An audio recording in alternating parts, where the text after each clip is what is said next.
Banyak hal yang membuat kita bersyukur, banyak hal yang membuat kita sungguh-sungguh merasakan bahwa hanya Tuhan yang membuat kita hidup. Setiap sore atau malam saya pulang ke kantor, saya melihat semua orang, bahkan macet, hilir mudik, lalu angkot tin terus, bahkan ada yang menyalip ke sana kemari. Tadi pagi saya bilang sama Pak Ben, Pak, semua orang ke sana kemari itu pasti yang dicari adalah satu, uang. Benar? Betul ya? Jangan mau rugi, jangan cari uang, cari sumbernya. Amin. Tuhan Yesus yang kasih kita uang. Amin. Banyak orang mencari uang sehingga lupa bahwa kita tidak mencari sumbernya. Sumbernya Tuhan Yesus, bukan sumbernya warisan orang tua kita, tabungan kita, bukan, tapi sumbernya adalah Tuhan Yesus yang setiap hari menjadi juru selamat kita, selamat dari hari ke hari. Ya, saya sama Pak Ben sering banget makan cuman yang penting ada beras di rumah sama kecap, terus kita foto-fotoan makan apa mas. Sampai kadang-kadang saya di kantor itu kalau Ibu Dewi yang punya kantor bilang, Bu, ini makan rame-rame. Ya Bu, saya di sini sambil kerja. Memang sambil kerja sih, kadang-kadang buat renungan gitu ya. Sambil meja di sini, bangku itu ada tromel, nasi sama kecap. Enak banget. Saya foto juga. Pas selamat makan ya, kok podo nasi dan kecap ya, keren. Karena dengan ucapan syukur itu rasa ikan bandeng pepes. Amin. Sudah makan rame-rame. Puji Tuhan. Saya bersyukur ketika Pak Gembala sesuai dengan kerinduan hati saya ingin juga menyampaikan berita firman Tuhan di gereja yang bertumbuh dengan luar biasa dan Pak Gembala menjadi YouTuber yang memberkati. Amin. Keren, ya kan? Keren banget. Saya juga kepengen banget, tapi cuma 3 sesi di AB Channel. Rasanya capek banget ya, ngapain sih? Terus harus share gitu kan. Sudahlah, terserah Tuhan, wes pokoknya aku mau menyampaikan kabar baik dimanapun juga berada. Tapi anak-anak muda harus juga menyampaikan kabar baik melalui IT, teknologi yang Tuhan berikan. Amin. Manfaatkan segala sesuatu yang Tuhan berikan di dunia ini untuk memuji dan memuliakan Tuhan. Amin. Anak muda, amin. Orang tua juga jangan ketinggalan mendoakan para anak muda yang jadi YouTuber ini. Amin. Itu tugas orang tua. Puji Tuhan. Yang 10 tahun ke atas siapa? Saya baru 16. Puji Tuhan. Kita berempat cuman ya 60 ke atas ya. Puji Tuhan. Mari kita belajar tentang semangat dalam kebersamaan. Apakah ini ada hubungannya dengan pemilihan ketum ya Pak Gembala? Ya, mungkin ada hubungannya, tapi yang utama adalah hubungan dengan pribadi kita dalam satu komunitas, terutama dalam satu keluarga. Semangat dalam kebersamaan. Apa sih semangat itu? Tujuan kita pagi hari ini belajar adalah memuliakan Tuhan dengan memiliki semangat dalam kebersamaan meskipun kita berbeda.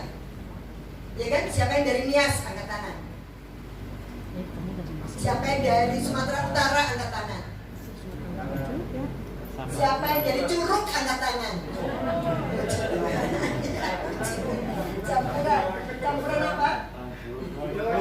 Oh, Jawa Cina. Puji Tuhan ya, keponakan saya. Puji Tuhan. Dulu waktu Tante Ayu waktu kecil ya, itu sudah nakal banget. Kalau ada anak kecil Cina kita tok-tok. Kecil-kecil jadi Cina lu gitu ya. Tapi sekarang sangat mengasihi orang Chinese. Karena ini sering dipanggil oleh Om Ben itu Cici Meli. Ayu Meli. Puji Tuhan ya. Kita memuliakan Tuhan dengan memiliki semangat dalam kebersamaan meski berbeda. Karena tidak ada satupun orang di dunia ini yang sama. Keponakan saya kembar pun cewek cowok nggak sama. Tapi mereka dalam satu keinginan mereka selalu sama. Demikian juga di gereja Kabar Baik dan Bukit Gloria dan di gereja dimanapun juga. Bahkan di bangsa Indonesia ini. Kita bersyukur 28 Oktober kemarin kita menyanyikan di kantor. Satu nusa, satu bangsa, ya. Lalu Pak Jokowi bikin satu tulisan bahwa satu nusa, satu bangsa, satu bahasa, tapi agama tidak bisa satu. Amin. Tuhannya satu. Yesus Kristus namanya. Amin. Di kantor kita berdoa bersama-sama. Di kantor saya ada yang ini, lalu celananya segini, ya. Setiap Jumat saya minta untuk dia bimbing doa, dan kemudian kita bersama-sama memuji Tuhan. Itu keren banget di dalam kehidupan kita. Semangat dalam kebersamaan meskipun berbeda. Amin. Kita coba baca di dalam Ibrani 10, 24-25. Ibrani 10, 24 dan 25. Kaum pemuda, silakan baca. Pemuda, laki-laki. 1, 2, 3. Dan marilah kita saling memperhatikan. Weh, semangat. Ibrani 10, 24, 25. Lelaki cuma berapa gerintil aja nggak kompak. 3. Dan marilah kita saling memperhatikan supaya kita selalu dalam kasih dan dalam perjalanan baik. Janganlah kita menjauhkan diri dari pertemuan-pertemuan ibadah kita seperti dibiasakan oleh beberapa orang, tetapi marilah kita saling menasihati dan semakin giat melakukannya menjelang hari Tuhan yang dekat. Amin. Amin. Semangat dalam kebersamaan. Apa sih sebenarnya semangat itu? Semangat itu apa? Biarlah rohmu menyala-nyala, itu semangat. Punya uang, gak punya uang, belum dikasih pekerjaan atau jodoh, tetap semangat. Ada yang perlu jodoh? Minta Tuhan, jangan cari di mall, jangan cari di pasar Parung, tapi minta Tuhan, ya. Semangat itu entheos, antusias. N itu di dalam, theos itu Tuhan. Kalau Tuhan ada di dalam kita, kalau kita ada di dalam Tuhan, pasti kita semangat, gak akan letoy. Tidak akan terpengaruh dengan keadaan, tidak akan terpengaruh dengan segala sesuatu yang tidak pasti di depan sana. Tapi karena Tuhan di dalam kita dan kita ada di dalam Tuhan, kita semangat melakukan segala sesuatu dengan segenap hati kita, seperti untuk Tuhan, bukan untuk manusia. Amin. Kolose 3 ayat 23. Semangat itu entheos, roh yang luar biasa. Daniel 6 ayat 4, saya bacakan ya. Daniel ini melebihi para pejabat tinggi dan para wakil raja itu, karena ia mempunyai roh yang luar biasa, dan raja bermaksud untuk menempatkannya di atas seluruh kerajaannya. Daniel berbeda karena dia punya roh yang luar biasa, punya semangat hidup. Setiap dia di mana-mana jadi berkat. Coba kalau kita anak Tuhan yang letoy, di mana-mana diem baik ya. Di kampung kandang ya juga diem baik. Sudah diem baik, nggak melakukan apa-apa, kelepas, kelepus, nggak ada pasti. Nggak ada Pak Gembala. Kalau ada suruh push up 25 kali. Saya kalau menerima salesman atau mengupload di Facebook tentang apa namanya, kita memerlukan karyawan, selalu nomor 1 syaratnya yang tidak merokok. Dan begitu banyak orang yang janji di depan saya, ya Bu, saya pasti usahakan tidak merokok. Bukan usahakan, pastikan kamu tidak merokok. Karena apa? Kamu itu, siapapun yang saya interview, kamu itu, tubuhmu itu adalah bait Allah. Sehat kamu diciptakan. Rokok itu meracuni nggak? Iya Bu. Lah kenapa dikerjakan? Jadi nomor 1 itu, yang lain gampang. Yang nomor 1 itu tidak merokok. Karena apa? Ketika kita memiliki semangat yang menyala-nyala, bukan menyalakan rokok, tetapi menyalakan api Tuhan dalam diri kita untuk menjadi obor berkat bagi teman-teman di sekeliling kita. Amin. Dan dalam firman tadi Ibrani 10 ayat 24-25 mengatakan bahwa marilah kita saling memperhatikan. Ada di beberapa gereja yang ada timnya adalah tim pemerhati, ya. Tapi kita percaya bahwa seluruh kita ini adalah anggota tim pemerhati, saling memperhatikan, saling mendorong dalam kasih dan pekerjaan baik. Yang ayat terakhir, kalimat terakhir. Dan semakin giat itu juga semangat ya, melakukan menjelang hari Tuhan yang mendekat. Amin. Bapak Ibu, kalau di grup kami yang isinya saya, Pak Ben, Ebi, HP ya, Yesa, Regina, sama Piata Hain. Piata ikut dalam satu grup pengajaran tentang firman Tuhan. Dan ada tulisan bahwa menurut analisa tahun 2033 seluruh umat di dunia yang usianya mungkin 7 miliar ini sudah mendengarkan kabar baik, yaitu firman Tuhan. Jadi semua orang, kalau kita bergerak, saya di kantor dimanapun juga berada, Pak Ben paling sering jalan kaki, kemudian penginjilan, dan kalau malam kita saling laporan, tadi ketemu bapak ini kasihan dia gini. Akhirnya ya udah tak ajak berdoa dan lain sebagainya. Maka tahun 2033 menurut survei mereka, kita semua bergerak dan berharap itu semua orang mendengarkan firman Tuhan seperti yang dilakukan oleh Muhammad Kacil. Kebenaran yang disiarkan tapi kemudian tidak diterima. Ini berarti tanda kita hidup di dalam akhir zaman. nggak boleh lagi letoy. Mari kita giat bekerja untuk menyampaikan kabar baik. Nama gereja ini harus kita hidupi, namanya kabar baik. Saya heran dulu kenapa Pak Edi menamakan Bukit Gloria, padahal nggak ada bukitnya sama sekali. Tapi puji Tuhan kita akan pindah ke daerah yang lebih masuk lagi, karena di situ orang-orang kalau ke gereja nggak akan malu, orang-orang di daerah sana. Ketika saya jalan, wow, memang ini bukit, karena begitu turun terjun itu kandang bebek, baunya luar biasa. Kalau digoreng enak ya, tapi kalau jadi kandang itu baunya nggak enak banget. Tugas kita menyampaikan kabar baik, umpama yang tepat buat gereja. Kabar baik bagi suami, kabar baik bagi istri, kabar baik bagi anak-anak kita. Dengan giat kita kerjakan. Bapak Ibu, hari Jumat tiba-tiba ada tim yang di kantor mengatakan, Ibu ada kabar kurang baik. Apa sayang? Adik, namanya ada seorang adik, dia kuliah tingkat 1 nggak lulus karena keadaan nggak meneruskan, lalu dia SMK-nya adalah tentang desain dan digital marketing.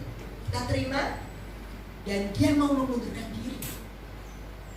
Baru 1 bulan belum selesai. Besok itu 1 bulan. Besok itu tanggal berapa? 1. Ya, hari ini 1 bulan. Lalu saya panggil bersama atasannya dan kemudian saya tanya, kenapa kamu mau keluar? Boleh Ibu lihat surat penawaran dari perusahaan kamu yang baru? Tidak ada. Loh, kok kamu nggak ada? Kamu dijanjiin gaji berapa? Jauh lebih banyak daripada di sini. Oke. Ibu mau tahu surat penawarannya. Kalau itu benar, perusahaannya benar, Ibu mau telepon dia untuk titipkan kamu di sana. Ibu bersyukur kamu hanya sebulan di sini dan kamu dapat pekerjaan dengan gaji yang lebih baik. Dia nggak bisa berikan dan akhirnya dia mengaku bahwa dia direkrut oleh temannya yang punya bisnis judi online. Senang ya Tuhan, adik. Kamu mau apa kerja di situ? Teman saya Bu yang kerja di situ sudah punya motor sama rumah. Bahkan dia juga sekarang jadi judi online di koordinator judi online di Kamboja. Lah, kamu punya motor, punya rumah dengan cara seperti itu, gimana nanti kamu? Adik, kamu sudah pikir nggak? Hidup memang pilihan. Kamu pilih jalan benar atau jalan tidak. Ya, orang muda. Ya. Hari pertama saya ajak, minggu hari Jumat saya ajak ibadah, dia mau. Minggu kedua saya meeting, dia tidak ibadah. Minggu ketiga kemarin saya jemput di bangkunya, dia tidak mau. Lalu saya tanya, kamu kan kepengen jadi seorang anak laki-laki yang menjadi kebanggaan papa dan mamamu. Tuhan baik memberitahu. Dia nangis. Saya bilang, Ibu sebagai orang Chinese harusnya anak laki-laki itu adalah kebanggaan papa dan mama saya. Tapi sejak SMP saya tidak pernah dihargai, saya tidak pernah dipuji, dan dia nangis lebih keras. Dan kemudian saya bangkit dan kemudian saya peluk dia. Saya doakan dia bahwa tidak perlu dipuji oleh orang tua. Kamu bersyukur hidup dalam orang tua yang tidak bisa menghargai anaknya. Karena kamu akan mengerti bahwa kamu yang menghargai kasih orang tua apapun keadaan orang tua. Lalu singkat cerita, dia bilang, Ibu, saya bilang bahwa ada hari Jumat malam, ada Sabtu, ada Minggu. Kamu nanti Minggu malam kamu WA Ibu apa keputusanmu. Dia bilang keluar dari ruangan saya, dia mengatakan bahwa Ibu, nanti malam saya akan WA Ibu. Banyak urusan, saya lupa, malam jam 9 dia WA. Ibu, saya memutuskan untuk tetap tinggal bekerja di SPS. Karena saya percaya bahwa saya mau jadi orang yang baik. Amin. Saya akan mengajak dia setiap hari Jumat. Kemarin saya kasih firman Tuhan, dan saya percaya ini kesempatan Tuhan yang Tuhan berikan. Itu Sabtu. Jumat malam, Sabtu paginya orang yang keponakannya saya yang setiap hampir setiap hari saya kirimin firman memutuskan kepada mama papanya. Mama papanya menjadi Muslim, mamanya itu Kristen, Katolik, semua. Dia memutuskan memutuskan untuk minta dipimpin untuk sampai menjadi seorang mu'alaf yang benar. Saya sedih, saya kecewa, tapi saya percaya bahwa firman Tuhan, kabar baik yang saya sampaikan di dalam WA setiap pagi tidak pernah kembali dengan sia-sia. Dan saya sampaikan, bimbing dia, jangan seperti kamu orang tua yang punya agama tapi tidak ngerti firman Tuhan yang ada dalam kalimatullah yang dalam Alkitab. Kamu harus mengerti bahwa dalam firman kalimatullah yang ada dalam Alkitabmu itu ada yang namanya Nabi Isa yang punya surga dan bumi dan yang membebaskanmu dari siksa kubur. Bapak dan Ibu, semangat terus untuk menyampaikan kabar baik, karena kita tahu bahwa kabar baik itu ada dalam setiap kalimat di dalam Alkitab kita ini. Amin. Dasarnya ini. Dan kemudian ponakan saya ini mamanya bilang, aku ceritain ya masa laluku. Ibuku dari Mosul 3 kali pindah agama, pindah ke gereja Belenduk di Semarang, GPIB, ternyata kami tidak sejahtera karena kok yang dia mengatakan selalu bahwa agama Kristen yang benar.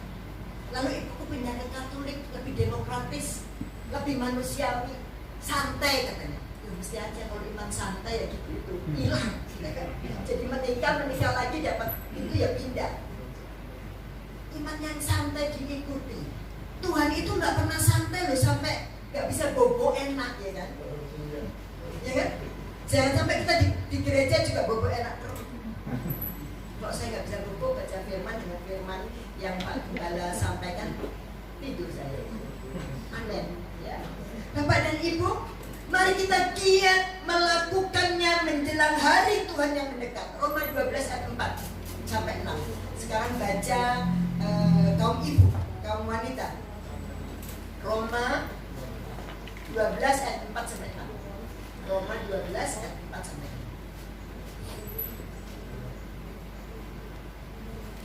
1, 2, 3. Sebab sama seperti pada satu tubuh kita mempunyai banyak Ulang ya. Instruksi Pak Gembala. Ulang.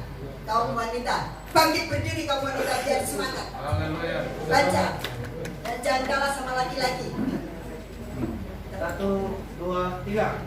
Sebab sama seperti pada satu tubuh kita mempunyai banyak anggota, tetapi tidak semua anggota itu mempunyai tugas yang sama. Demikian juga kita, walaupun banyak adalah satu tubuh di dalam Kristus, tetapi kita masing-masing adalah anggota yang seorang terhadap yang lain. Demikianlah kita mempunyai karunia yang berlain-lainan menurut kasih karunia yang dianugerahkan kepada kita. Jika karunia itu adalah untuk berbuat, baiklah kita melakukannya sesuai dengan iman kita. Amin. Puji Tuhan, kaum wanita. Ya. Kita ini satu tubuh dalam Kristus, dalam keluarga. Ada pemimpin, kepala, imam, suami, ada istri dan ada anak-anak. Di gereja juga demikian. Ada bapak ibu gembala, ada wakil dan seluruhnya kita, sampai kaum ibu yang mungkin tidak bisa melayani mimbar, tapi pelayanan doanya itu menjadi berkat bagi anak-anak muda yang maju melayani mimbar. Kita adalah satu tubuh, semangat dalam kebersamaan, satu tubuh meskipun tidak sama. Kita jangan mau semangat dalam kebersamaan arisan yang isinya cuma rumpi. Nggak ada ya di sini ya. Kalau dulu di Pamulang saya pernah datang sekali, ibu-ibu, saya nggak pernah datang lagi. Karena semua ibu-ibu yang datang, semua perhiasan yang membuat dia jalan bungkuk sampai bungkuk palanya pakai semua. Saya bilang, Pak, aku beliin kalung yang sampai aku jalan bungkuk-bungkuk. Duitnya sokong boleh dewe kita Jadi kalau kita bersama, mari kita saling menceritakan kabar baik itu. Karena kita satu tubuh dalam Kristus. Bapak-bapak, saya bersyukur sekali dengan kebersamaan yang ada dalam keluarga. Ya. 2 hari ini saya tidak bersama Pak Ben. Rasanya nggak enak. Saya tanya diri saya, Ayun, kamu nggak enak nggak ada Pak Benny? Apakah karena nggak ada yang buatin coklat Milo kalau kamu lapar, atau karena kamu kangen? Saya bilang kangen juga, tapi coklat Milo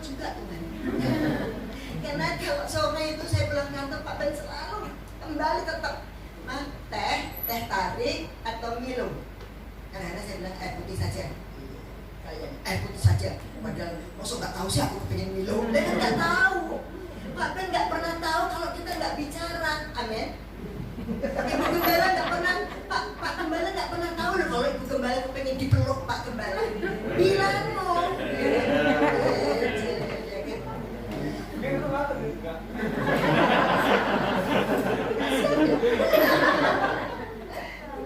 Tenang ya. Sudah disiapkan.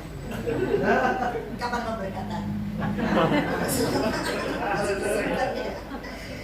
Kita satu tubuh dalam Kristus, semuanya itu saling. Saya kalau kata saling ini saya nggak pernah lupa dengan Bapak Andreas Bambang Hariwahyudi. Ingat ya, Pak Bambang Jangkung kita panggilnya. Pokoknya Bu, kita itu harus saling mengasihi, saling mengampuni, saling mendorong, saling mendengarkan. Semua saling, ya benar juga. Itu satu yang saya tidak pernah lupa dari beliau. Yang kedua, dosa, tentang dosa. Pak Andreas Bambang pernah menyampaikan kepada saya ketika saya ngobrol ya, dosa itu seperti kita makan enak, tapi tipis pot. Serem nggak?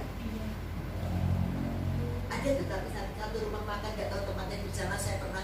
Jadi rumah makannya itu semuanya itu bentuk-bentuknya piring adalah toilet gitu ya. Tapi nggak tahu katanya sudah ditutup ya, nggak manusiawi. Dosa itu seperti itu. Jadi ketika kita sesama hamba Tuhan ngobrol, itu adalah tentang semangat kita untuk saling membagikan pengalaman kita bersama Tuhan. Tadi malam saya mendengarkan Zoom dari Bapak Gembala, Pak Ben, dan juga Pak Ketua Umum ya. Saya bersyukur bahwa kebersamaan visi inilah yang akan membuat GGP benar-benar menjadi idaman Kristus. Saya selalu WA oleh Pak Ketum, yang paling penting tugas utama Bapak adalah mempersiapkan jemaat Tuhan ini menyambut mempelai rohani kita, yaitu Tuhan Yesus Kristus. Program boleh luar biasa banyak, tapi tujuannya satu, mendekatkan kita kepada Gusti Allah di dalam nama Tuhan Yesus Kristus. Amin. Harus itu. Karena saya enak loh jadi orang lebih tua itu, ternyata bisa nyuruh-nyuruh Pak Ketum, ya kan? Bisa mendoakan, bisa saya sampaikan beberapa hal poin, dia ngomong apa saya catat, saya kasih share ke beliau. Bapak dan Ibu, satu yang kita ingin tekankan pada pagi hari ini, yaitu bahwa ada di dalam 1 Korintus 13, 4 dan 6. Love never fails, anak muda pasti ingat. 1 Korintus 13 ayat 4 dan 6. Kita baca bersama-sama ya. Sudah ketemu? 1 Korintus 13, 4 dan 6. 1, 2, 3. Kasih. 1 Korintus 13 ayat 4 dan 6. Benar tadi tapi belum kompak. Ayo bersama-sama. Ini kita langsung menerapkan firman Tuhan ya. Semangat dalam kebersamaan. 1, 2, 3. Kasih itu sabar, kasih itu murah hati, ia tidak cemburu, ia tidak memegangkan diri dan tidak sombong, ia tidak melakukan ia tidak marah dan tidak menyenangkan orang lain.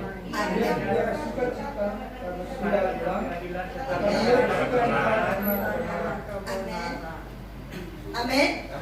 Dari apa yang diterangkan, dijelaskan tadi, dituliskan, mana Bapak Ibu yang masih belum bisa melakukan? Apakah sudah sabar? Amin. Kelihatan. Sabar dong. Puji Tuhan. Apakah murah hati? Hah? Maka apa yang dimurahin hati? Orang saya nggak punya apa-apa, ya doa, tenaga, bisa. Amin. Apakah masih cemburu dengan Pak Gembala jazznya bagus ya? Jangan cemburu juga si Pak Sur. Pak Ben juga punya soalnya ya kan. Keren kan jazznya ya kan? Jangan cemburu. Amin. Amin. Siapa yang masih suka cemburu sama suami atau pacarnya? Kamu lagi di mana? Sama siapa? Makan apa? Kecap gitu kan. Puji Tuhan. Terus tidak sombong. Siapa yang masih sombong? Semua punya Tuhan. Ya. Siapa kok? Sombong? Apa itu sombong amat? Apa itu? Oh, sombong banget ya. Sudah nggak punya apa-apa, nggak sombong, rugi kan? Oke? Ini yang menggarisbawahi untuk semangat dalam kebersamaan. Tidak mencari keuntungan sendiri. Amin. Kalau kita dalam semangat kebersamaan, kita tidak boleh untung sendiri. Kalau untung rame-rame, kalau rugi juga dibagi bersama-sama. Amin. Ya. Roma 12 ayat 9, hendaklah kasih itu jangan pura-pura, jauhi yang jahat dan lakukanlah yang baik. Kasih nggak boleh pura-pura, jadi garing. Ya. Kalau kita ketemu ibu, kita peluk tapi kasihnya pura-pura. Dulu kau pernah melukaiku, tapi kita heboh pelukan, percuma. Kata Oma Irama juga, percuma. Kasih kita jangan pura-pura supaya kita dapat melakukan semangat kebersamaan. Amin. Mari saling mengasihi. Bapak Gembala pasti ada kekurangan. Ibu Gembala dari keluarga dan kita semua kaum ibu, kaum bapak pasti ada kekurangan. Mari kita saling menutupinya dengan kasih. Kasih menutupi banyak pelanggaran. Dan lakukan semuanya untuk Tuhan. Dimanapun kita berada, ada ataupun tidak ada orang, kita lakukan semua untuk Tuhan. Mari kita bangkit berdiri. Kita pujikan pujian sebelum masuk firman yang tadi. Dan kita lakukan bersama-sama semangat kita dalam kebersamaan.